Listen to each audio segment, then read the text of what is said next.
So we are about a 4.5-year-old company. We started in London, and just a quick backstory on how it got started. Our founders are both expats living in London for 10 years.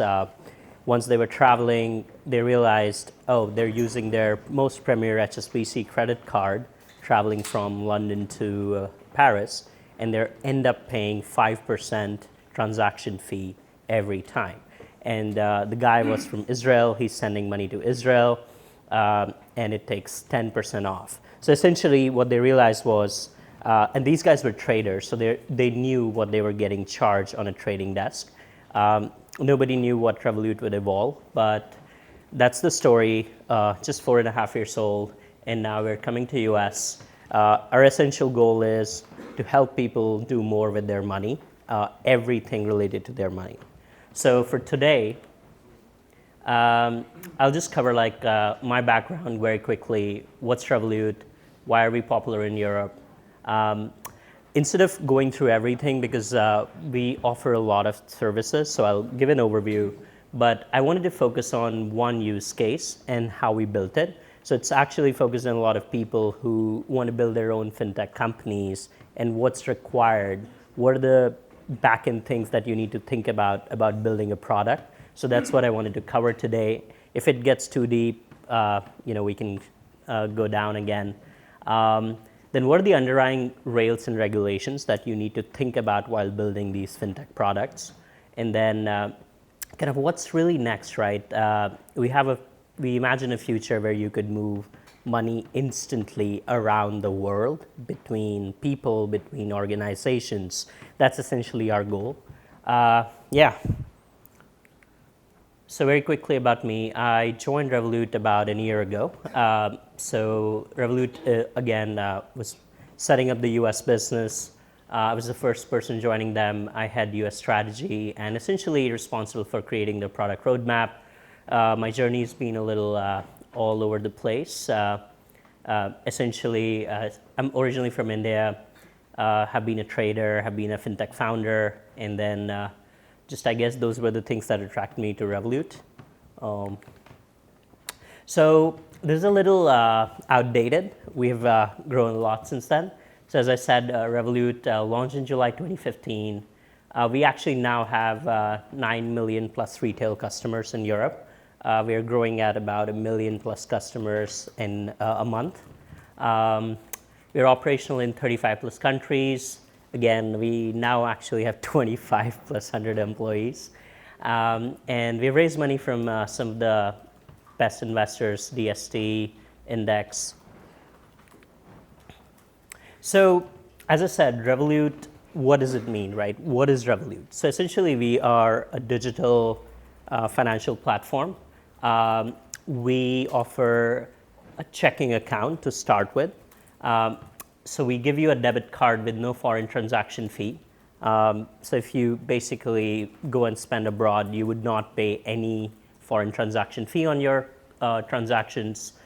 We provide you with travel luggage insurance for customers. So if you lose your baggage, you don't have to worry about it.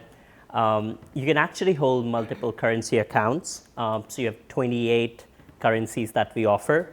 So you could exchange money between USD, Euro, GBP, Hong Kong dollars. There are so many different currencies. So especially if you're an expat or you live like a multi-currency lifestyle or you have friends in different countries, that's extremely useful. And we give you an interbank rate. So what that means is you don't pay any spread. We give you real-time notifications of all your spends. This has happened to me personally. I'm a big user of the Chase Sapphire Reserve card, but on a monthly basis, I don't even remember where I spend my money, whereas Revolut will give you instant notifications as soon as you spend, and then on a daily basis, it will notify you, this is how much you spent. You could actually preset budgets to limit spending. So if you want to basically say, this month, I'm only going to spend $500 on going out, you could actually set that category. And because we recognize when you go out, that goes into category entertainment, if you preset a budget and you try to spend more, it will not let you spend. Of course, you could go back and increase the budget, but it's very, very powerful, and you can track how much you've spent. So it's a way of basically making sure you manage your spending. Roundup spare changes. So this has been extremely useful for me, at least. So it's pretty simple. If you spend $4.50 on your coffee, 50 cents goes to a vault. It gets logged up there. And by the end of the month, you realize you've saved up $100+. Transfer money abroad at interbank rates. So again, as I go back to the roots of the company, founded by expats, and our vision really that you should have the ability to move money, send money across anywhere in the world at the best rates instantly. Right now, I'll go actually into this use case and how we built it and what are actually the rails behind it, and actually show you the user experience. And then we're actually building a lot of different products. So right now, you could actually get paid 2 days early. So if you basically give your employer your Revolut banking details and get your direct deposit paid in Revolut, instead of 15th, you will get your salary on 13th. Yeah, so I won't bore you with a comparison, but this is essentially where Revolut is. These are some of the different features, and when we look at some of our big competitors, our goal is essentially we want to be that one platform which essentially enables you to do everything with your money, do more with your money, give you the power to do everything. Revolut's still not publicly launched yet in US. We are about 50,000 users in US on a beta basis. Right now we built out the product and we are basically robust testing it. But these are some of the features I already talked about. So you can have a multi-currency account in minutes. You basically download the app, you set it up, you get a free account, you get a debit card, you get 28 different currencies from Mexican pesos, Canadian dollars, euros. You can spend and transfer with interbank exchange rates, so no spread, and you get instant spending notifications.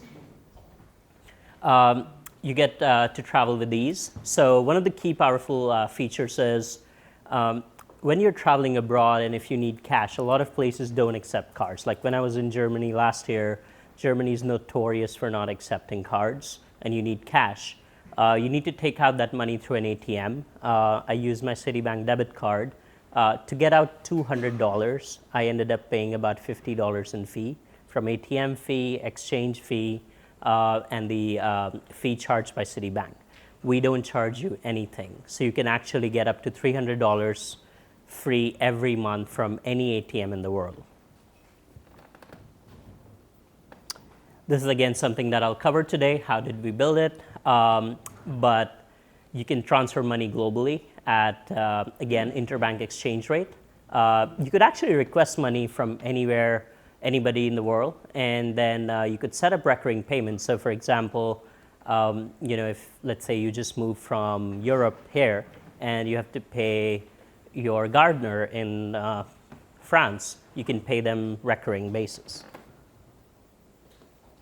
Finally, so we partner with a bank, so you actually get a proper checking account with a New York bank, Metropolitan Commercial Bank.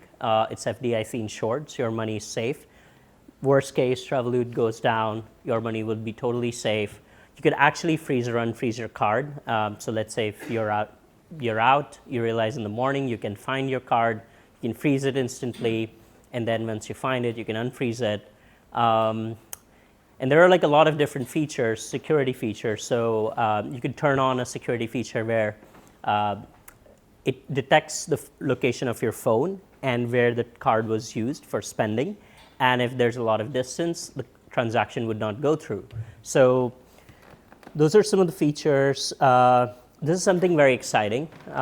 So right now, as I said, you can actually start using Revolut as your main banking account, and you would start to get paid 2 days early. So you could do a lot more with your paycheck, and I mean, at least you could earn 2 days more of interest with that if you want.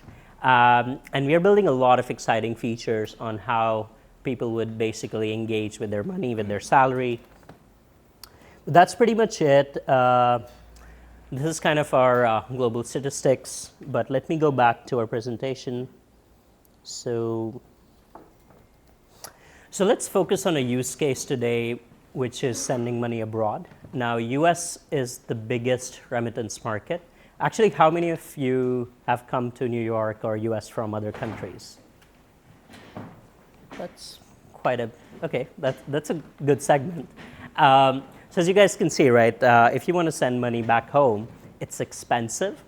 It's really cumbersome. You have to download a separate app, or you have to go to like a physical chain, or and it's also like you don't know at the end like how much fees you're charged. So it's really like you don't know what you're getting charged for. And in US, every year there's over $138 billion of remittance sent. I'll show you a chart later, but on an average, if you're just sending $200, you get charged $14 for it, or even more. That's more than 5%. That's like almost close to 7%. Especially for a lot of, let's say, immigrants who are sending money to Mexico, who want to send $50, $100. It makes it extremely difficult. So this is how it works when you send a wire through your bank right now. So let's say you have a bank account at Citibank. You want to send $200 to Mexico. You go to your bank. Because you want to wire $200, first they will of course charge you $48 of wire fee, which is of course insane. Then they basically send the money to their correspondent bank. Now, correspondent banks are essentially, very simply, let's say it's Citi in US and they want to send money to Europe. They will have a correspondent bank as HSBC, where HSBC will have an account with Citibank, and similarly Citibank will have an account with HSBC. So it's a very simple setup. Now, the correspondent bank itself will take $20 a fee. They will actually then take a spread on the FX exchange, given you're sending money to Mexico from dollar to MXN, the Mexican peso. And then once the money is received by the beneficiary bank, they further charge you an incoming wire fee. So as you could see, and this is a study done by Federal Reserve Bank of Atlanta, you end up paying, 68 plus 3.3, 71, plus 18, $90, and you just wanted to send $200. So how does Revolut solve this? So I wanted to go a little bit deeper into what it takes to build a remittance function from ground up. So if you guys are setting up a business of your own, if you're setting up a fintech product, these are the things that you have to think through. There are kind of like 4 layers in this. So first is, of course, infrastructure. You need to be able to provide a bank account or a money transmission account to the sender. Of course, on the recipient side, they should have a bank account or a money transmission account, or work with an agent like any of these cash agents. And then you need a correspondent banking network. I'll cover this again in a better way. Then you need somebody to do the foreign currency exchange. Remember, Revolut provides you a multi-currency account, so you can actually instantly exchange between dollar to euro or any of these 28 currencies at interbank rate. The third is the KYC plus AML checks. So KYC is know your customer, AML is anti-money laundering, OFAC is basically the US Treasury doing sanction screening. So that's the regulatory piece. And then finally the tech piece, which is essentially 2 things. For any financial app, you need to think about how would you track transactions, how would you track data, messages, and money movement. And second, you need to be able to reconcile 3 things, right? Once you send money, that's a transaction. So the thing that's on the app. Second, for anything, you will get an invoice. Let's say, I'm working with MasterCard. My transaction goes through MasterCard. MasterCard will send me an invoice. And then third is the actual settlement of cash. So when money moves from place A to place B. And these 3 things should match. Without this, you cannot build any of the financial apps. So these are the things that you'll need. Today, I'll cover setup where you're only sending money from bank to bank. But in the last slide, I want to cover how there's a future of basically creating, think about it, a global Venmo, where you could send money instantly anywhere in the world at almost zero cost. So at Revolut, KYC and AML checks are pretty straightforward. So when you download the app, you're asked to identify yourself. You take a picture of your government ID. It could be your driver's license, it could be your passport. And the best thing is, given we allow non-US citizens, so anybody who does not have, let's say, even a US SSN, to be able to get onboarded on the Revolut app, you just have to submit a picture of your passport and a picture of yourself. Then we use a third-party vendor to basically match for validity, authenticity of the ID and the picture, and that there's actually a real match. And then the second is we do a real-time screening sanctions list. So the name, your beneficiary's name, whoever you're sending money to, is going through a real-time check. This is extremely important. Without this, essentially nobody would let you send money anywhere. So let me actually show you very quickly how the experience looks like. So first you would add money. You can add money through Plaid. You can add money through debit cards in the Revolut app. This is me actually doing a real transaction, sending 2 Hong Kong dollars to my brother who lives in Hong Kong.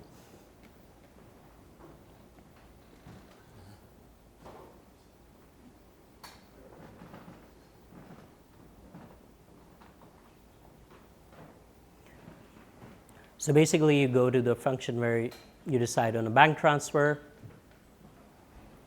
You can select the currency. You can change the currency. I basically enter the details. I'll quickly fast forward it. Enter the account number. There's a SWIFT code associated with each bank account. It's generally how you identify a bank.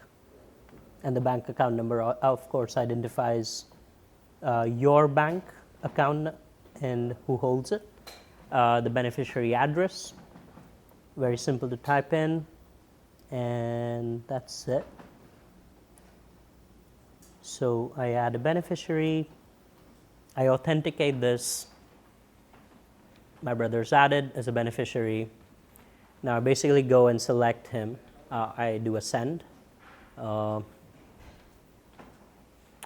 Now I can send literally 2 Hong Kong dollars. Like, that's what, $1.4 roughly, 1.4 USD, and I can send him a note.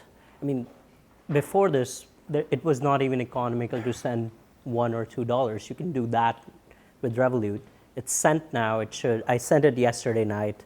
That was Tuesday, so it should arrive in 2 days, and that's pretty much it. And given I could generate a statement, but the point is, given I had Hong Kong dollars and I could exchange Hong Kong dollars instantly between my USD, I could send him this. Super simple. So the two things, thinking from a customer perspective, that what we're doing is efficiency. So as I said before, right now if you want to send money, you have to download a separate app, or you have to go to your bank, do a wire transfer, or you have to go to a physical chain like Western Union. It's super easy to add funds because you could get your salary paid in the same account like you do in your main checking account, or you could add money instantly through a debit card like you do in Uber or anywhere else where you're paying through Uber, paying through a debit card on an Uber. It literally takes 3 clicks and the money reaches in 2 to 3 business days. And then on the other side, it's super cheap given there's no to little FX fee. For most of the liquid currencies, there's no fee. For something like, let's say it's Thai baht or Indian rupee, there will be a smaller fee.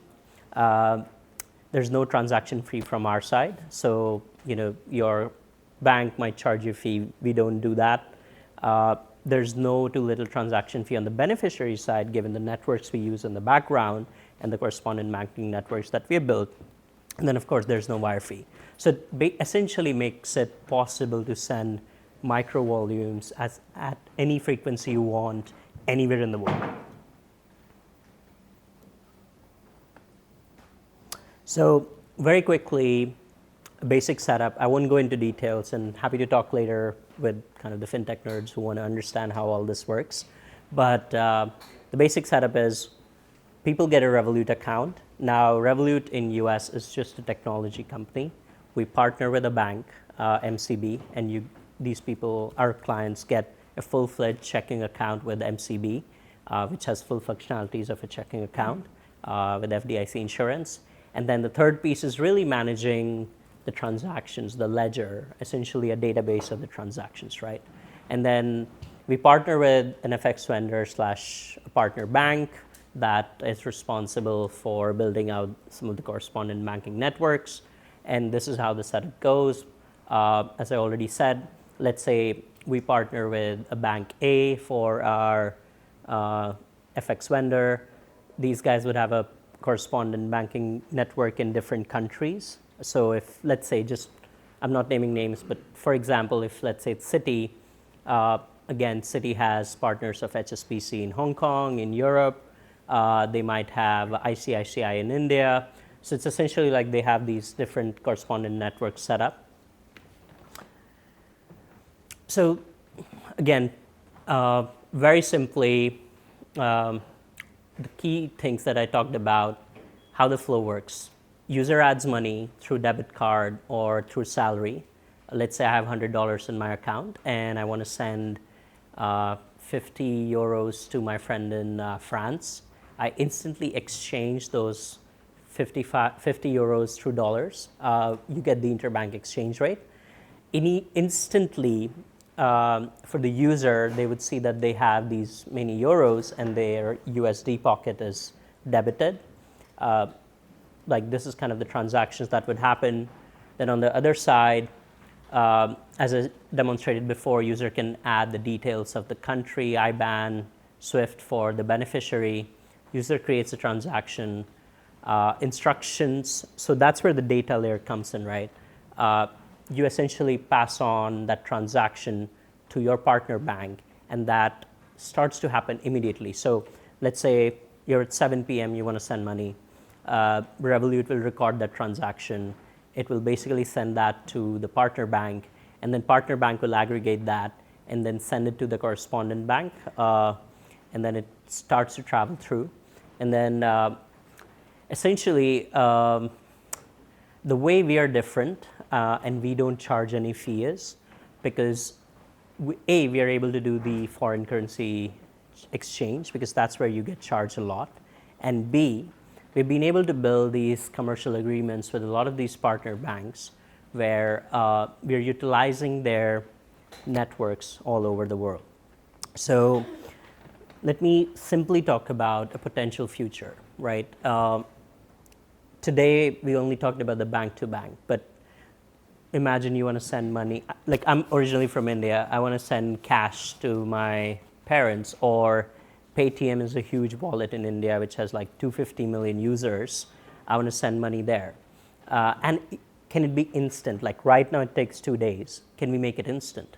Now, this is something we're just like thinking about how to build, but we haven't launched it yet. And again, this is just something to think about. What are the different things you need? So in US, we have the Revolut account. We have the bank checking account with MCB. Now, let's say all you need is a banking partner or a correspondent banking network. So let's say it's somebody like Citi, again, that has these correspondent banking networks in different countries. Again, for Paytm, let's say Citi has a correspondent banking network with ICICI, or Paytm actually has its own bank. So they have a correspondent banking network with Paytm. A message would be sent from Revolut to Citi, hey, this person needs to send 50 rupees to their dad. This is the beneficiary details. Citi would send that information instantly to Paytm Bank because they have the banking network, the correspondent banking relationship. Now, Citi would probably have some liquidity posted with Paytm where they could instantly take that money because otherwise, how would they instantly credit my dad? So let's say Citi has $10,000 or whatever, 10,000 rupees kept with Paytm. Paytm would take that money and instantly give my dad 50 rupees. So essentially, what you really need is a correspondent banking network, which has partnerships with the right wallets or cash agents. You could repeat the same with the Western Union, essentially, and then you need to post the right levels of cash or liquidity, because in that case, there's no counterparty risk. Like whatever, if let's say there was no liquidity, Citi asks Paytm, hey, send Aditya's dad 50 rupees. Paytm would be like, what if, but the money hasn't landed? I cannot send that. So if you think through these things, it's so straightforward to build this setup. Of course, there's a lot of things that go behind it. And the whole idea of having, of course, like there's a lot of cryptocurrency enthusiasts, I guess, in this room.